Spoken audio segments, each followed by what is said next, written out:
Number 1, suppose that on the first day of sale, a store sold 38 complete computer systems and 53 printers. During the second day, 22 complete systems and 44 printers were sold. On day 3 of the sale, the store sold 21 systems and 26 printers. Total sales for these items for the 3 days were 49,109, 31,614, and 26,353 respectively. What was the unit cost of each of these two selected items? So, mayroon tayong dalawang item, si complete computer system tsaka si printer. So, set ko yan na variable X and Y yung prices nila dyan. So, nung first day, ang nabenta na computer 38, tapos 53 na printers.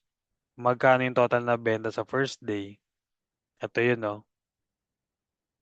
49,109. Ayan yung total sales mo. Yan. So, equal 49,109. Then, second day, ayan, 22 plus 44 na printer. And then, magkano daw? 31,000 naman yan. Ayan. So, yung third, pwede naman gamitin. Si third kasi, bibinigay pa eh. Pero, hindi na sana to kailangan eh. On day 3, 21x plus 26y. Magkano? 26,353. Kasi, meron kang tatlong equation dito. Eh, dalawa lang naman yung variable mo. Pili ka na lang dyan ng dalawa. So, ito pinili ko. Yung first two. Ayan. Tapos mode 5 1 ako. Ayan. Two variables, two equations. So, mode 5 1, 38, 53, 49,109. Ayan. Then, 22, 44, 31,614. Ayan. So, si computer, $959. Tapos, si printer, 239. Ayan. So, that is letter D. Yung third day, pwede mong i-check yan kung tama talaga yung answer mo. Substitute mo dito, no, 959 tapos 239. Then, check mo kung 26,000. Try natin. 29 times 959 plus 26 times 239. So, same naman. Okay? So, tama nga na letter D yung sagot. Next, number 2. For 2020, the WNBA's top scorer was Diana of the Phoenix Mercury. She scored a total of 745 points during the regular season.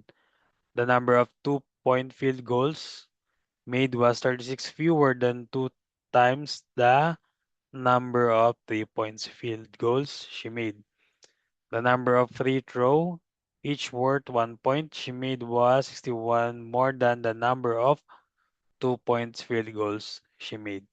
Find how many free throws Diana made during the 2010 regular season. So, 2022.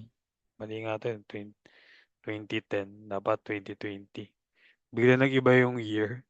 2020 yung given, tapos biglang 2010. Okay? So, dito about basketball, no? So, kung medyo wala kang idea sa basketball, medyo mahirapan ka ng konti dito. Pero, explain naman, sabi daw, yung total points na nagawa niya, 745 points. So, merong tatlong way para maka-points. So, unang-una nga yung free throw.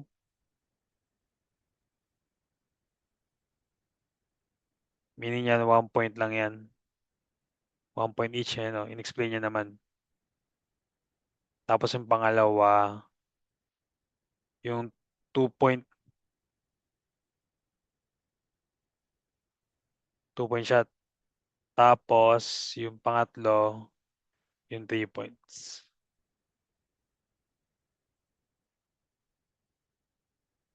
Yan. Ayan. So, total daw na ipon niyang points, 745. Sa buong regular season na yun, hindi yan sa isang game lang. So, series of games yan. So, lagay ko dito yung total points natin. So, X times 1 lang yan kasi yan yung free throw. Then, yung Y times 2 kasi 2 points each yan. Then, 3Z. So, 3 points each yung 3-point shots mo. So, that is 745 points lahat. Okay? So, sabi, ito yung number. Hindi yung number points Okay? Kung ilang beses ka nakapasok sa 2 points.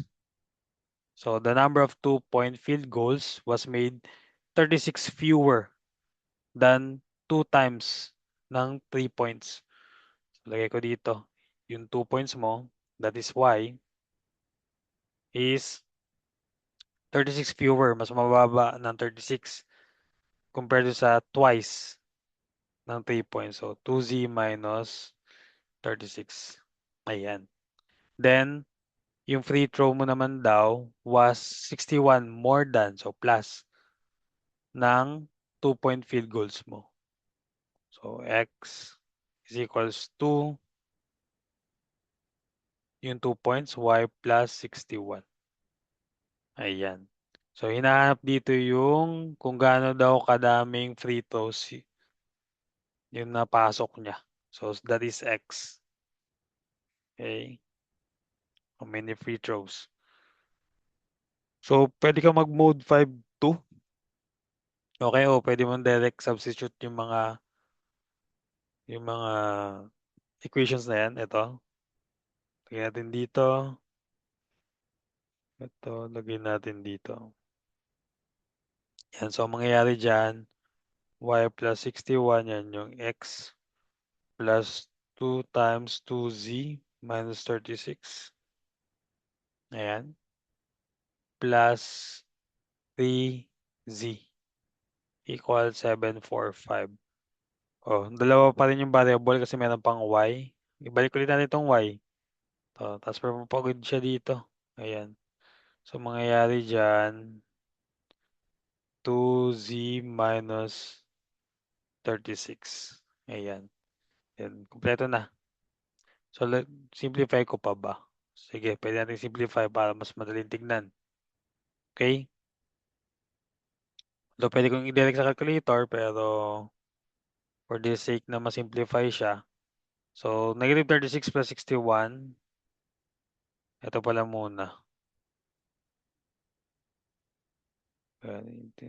Unti-untiin lang natin. Ito, distribute plus 4z minus 72 plus 3z equals 745. Ayan. Pag-combine ko muna yung mga z, 2 plus 4 plus 3. So, 6 plus 3, 9. 9z. And then, lipat ko sa kabila yung mga constants. 745 plus 72, magiging plus na to. Ito. Ito, magiging plus na yan. Then, minus 61. Minus 61. Then, ito, plus. Lilipat sa kabila. Plus 36. Yan, 792. Then, z equals to divide 9 lang. Yan, 88. Oh, wala sa choices. Oh, kasi itong z natin, yan yung 3-point shots. Ang pinapalam sa atin yung x. So, solve ko na muna yung y. Y equals to 2 times 88 minus 36 Yan, 2 times answer minus 36. Yan, 140 naman yung 2-point shots niya. Then yung x, y plus 61. So 140 plus 61, yan, 201. So yan yung number of free throws niya. So letter B. Pwede naman calculator na lang mode 5-2, parang mas maikli yun. Ito okay na to eh. Equation 1. Nakaayos na siya. Ito, hindi pa. So, transfer natin. Ayusin natin yung format. So, wala siyang x. So, 0 plus y. Lipat natin si z. Minus 2z equals to negative 36. Yan yung equation 2. Next, sa x minus y. Then, wala siyang 0 equals to 61. Equation 3. So, ayan na. Pwede ka na mag-mode 5-2. Mode 5-2. Hindi ko na siya dito. Ayan, para maayos.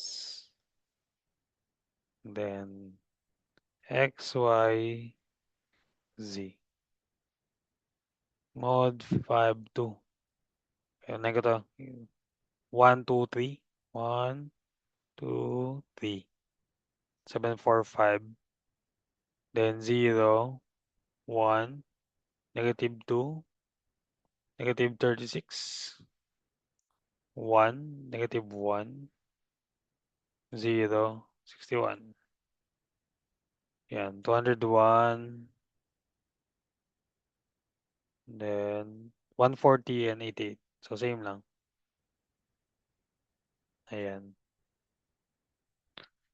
So kung kaya mo naman mag-simplify, ayusin yung format, that's good.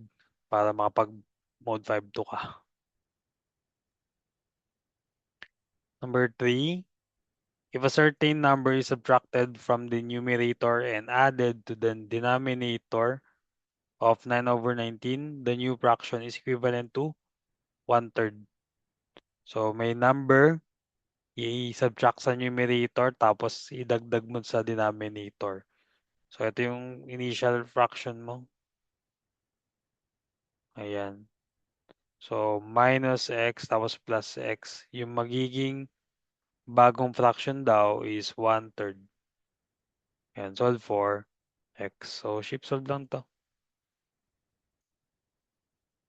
Isang variable lang eh. 9 minus x over 19 plus x.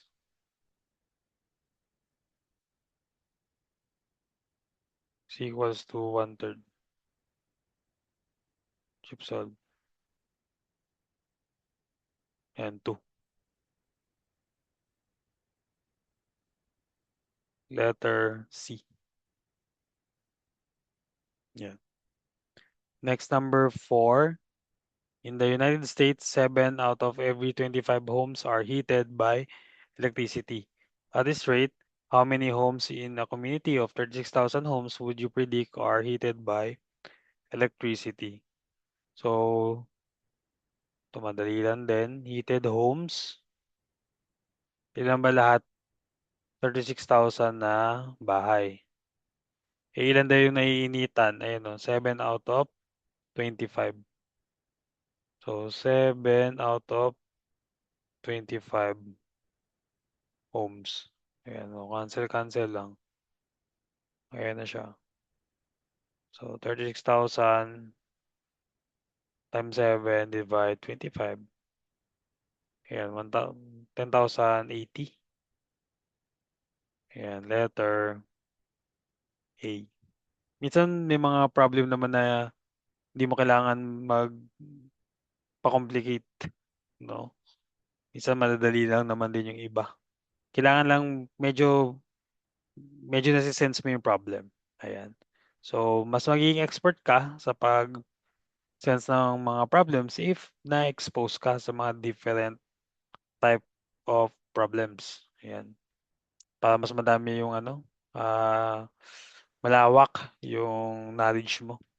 Yan, para hindi maging familiar ka na sa mga iba't ibang variants. So, number 5, a sales representative for a cosmetic supplier is paid an annual salary plus bonus of 3% of her sales over 275,000. Let f of x equals to x minus 275,000 and h of x equals to 0.03x. Ayan. Find her bonus if her sales for the year are 400,000. So, pinapahanap yung bonus. So, sabi daw, ang binabayaran yung sales agent ng sahod plus may bonus na 3% if over lalagpas siya sa 275. Kaya may binigay equation dito eh. Although hindi binanggit yung context, no? May binigay na equation. Pero ibig sabihin na itong x na to, kunyari ito yung amount, binawasan ng 275,000, meaning yan yung sobra. Yan yung over 275,000. Okay? Then ito naman yung 3% bonus. No? So technically, pag ginamit mo to, no, kung ginamit mo 400,000 times 3%, mali ka. Okay? Kasi 'di ba, ang binibigay na ng 3% is yung lagpas sa 275.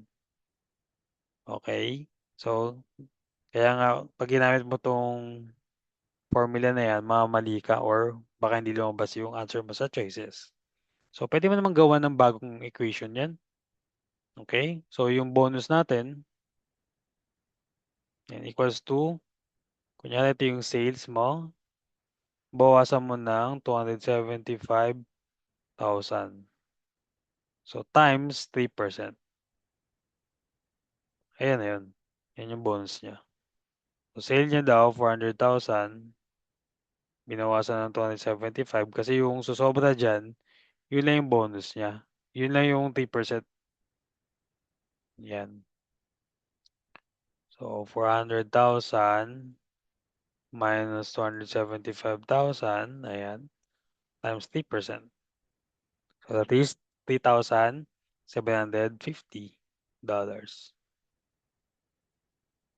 Ayan. $3,750. So, that is letter D. Ayan. So, that's it.